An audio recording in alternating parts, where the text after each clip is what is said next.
आज भारत रत्न डॉक्टर बाबा साहेब आम्बेडकर की पुण्यतिथि मनाई जा रही है। तब शहर कांग्रेस समिति की ओर से डॉक्टर बाबा साहेब आम्बेडकर की प्रतिमा पर पुष्पांजलि अर्पित करने का कार्यक्रम आयोजित करवाया गया था। हालांकि इस कार्यक्रम की जानकारी कल शाम से ही वडोदरा महानगर पालिका में दी गई थी, लेकिन उसके बावजूद भी डॉक्टर बाबा साहेब आम्बेडकर की प्रतिमा पर चढ़ने के लिए कोई भी सुविधा मुहैया नहीं करवाई गई थी। वैसे तो वोट मांगने के लिए डॉक्टर बाबा साहेब आम्बेडकर के नाम का इस्तेमाल किया जाता है, लेकिन उन्हीं की पुण्यतिथि पर उन्हें श्रद्धांजलि अर्पित करने के लिए सीडी जैसी सुविधा भी मौजूद नहीं थी।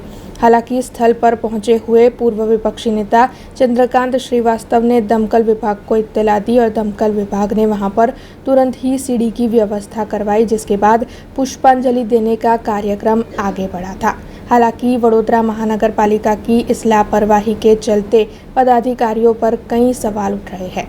कांग्रेस पार्टी हमेशा संघर्षથી જ ઉપર આવી છે, કારણ કે દેશ આઝાદ કરવા માટે બી આ લોકો નહોતા। ખાલી વાર્તાઓ બહુ મોટી મોટી છે, પણ સંઘર્ષ કરવામાં તો કોંગ્રેસ પાર્ટી જ હોય। અમે લોકો ચૂંટણીલક્ષી કોઈ કાર્યક્રમ નથી હોતું, અમારા પ્રજાલક્ષી કાર્યક્રમ હોય છે। દેશના લોકો ઉપર થતા અન્યાય સામેની લડતમાં અમારો કાર્યક્રમ હોય છે। તમે વિચાર કરો, જે લોકો એક રોડનો 4-4 વખત ઉદ્ઘાટન કરતા હોય, જે લોકો જરા બાતમાં પેપર પબ્લિસિટી કરતા હોય, એવું કોંગ્રેસે કોઈ કામ નથી કર્યું। હું એક કોંગ્રેસનો સિપાહી, મને આજે 36 વર્ષ થયા કોર્પોરેશનમાં, મેં એક બાંકડા પર નામ નથી લખ્યું, એટલે પબ્લિસિટી અમને જોઈતી નથી। અમારા કોઈ કાર્યકર્તાને પબ્લિસિટી નથી જોઈતી, અને આ પબ્લિસિટી વિના કોઈ કાર્યક્રમ નથી કરતા। બેમાં ફરક છે। એટલે દેશના લોકો સમજે, એમના રચેલા સંવિધાનને સમજે।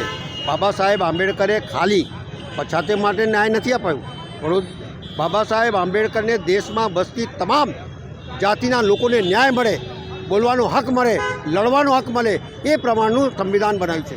દેશના તમામ નાગરિકો એના સંવિધાનને સમજે, ખાલી બાબા સાહેબ આંબેડકર વાંચે નહીં, પણ એના સંવિધાનને સમજે।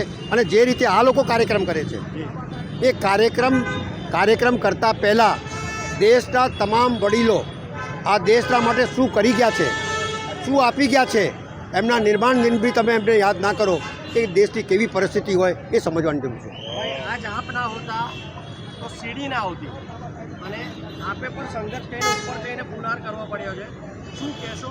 પૂર્વ વિરોધ પક્ષના નેતા હતા, આપની હવે આગામી બેઠકમાં એ માંગ હશે કે અહીંયા કાયમ એક સીડી બનાવવા? અમે લોકો કાયમ માંગ કરી છે, આજે નહીં કાયમ માંગ કરતા આવીએ છીએ। આ તમામ પ્રતિમાઓની હાલત તમે જુઓ, બાબા સાહેબ આંબેડકરની પ્રતિમાની હાલત જુઓ।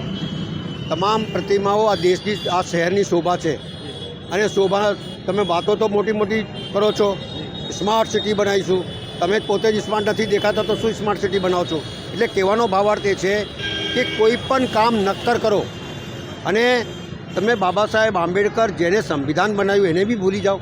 આ કઈ પ્રકારની તમારી મનોવૃત્તિ છે, એ સમજવાની જરૂર છે। अब खबरों से लगातार अपडेट रहना हुआ आसान। BRG न्यूज आपके मोबाइल स्क्रीन पर। आज ही BRG न्यूज की mobile app Google play store और ऐप स्टोर से डाउनलोड करें और खबरों से लगातार जुड़े रहें।